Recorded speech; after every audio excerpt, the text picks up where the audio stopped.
When I was putting together the list of topics to cover in the series, one was how to top rope off a specific type of anchor designed only to allow a leader to lower. It wasn't designed for top roping. Since I hadn't seen one of these anchors in quite a number of years, I thought about striking it from the list of programs, but it was too obscure a topic to include. But then, just last week, my friends and I encountered just such an anchor on a climb we wanted to top rope. So the topic's back in.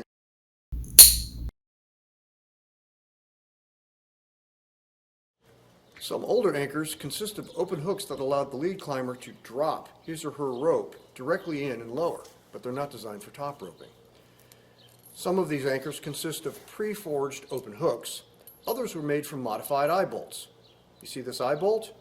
Notice there's no solder here. That would suggest that it was welded in a closed configuration. Eye bolts that have been welded closed are called hot shuts. Eye bolts that have not been welded closed are called cold shuts.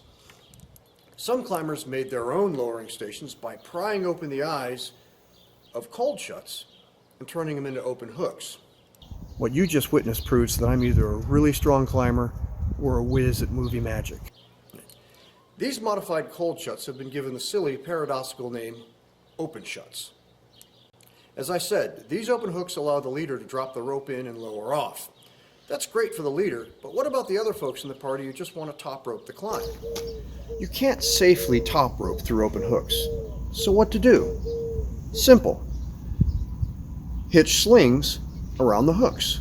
Let's go to our anchor board. You can girth hitch a sling to each hook.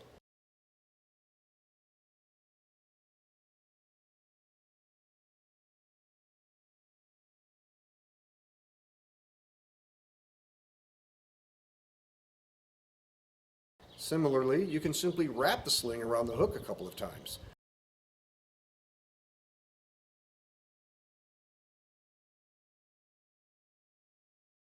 Both configurations cinch up on the hook when weighted. One added safety precaution, because we're all about redundancy, is to leave the last quick draw clipped while you're top roping through the anchor. How do we clean it? The last climber gets to the top, pulls slack from the rope and drops it into the hooks. Then the climber weights the rope through the hooks, confirms that the anchor has his or her weight, and then slides the slings right off the edge of the hooks. Time to lower.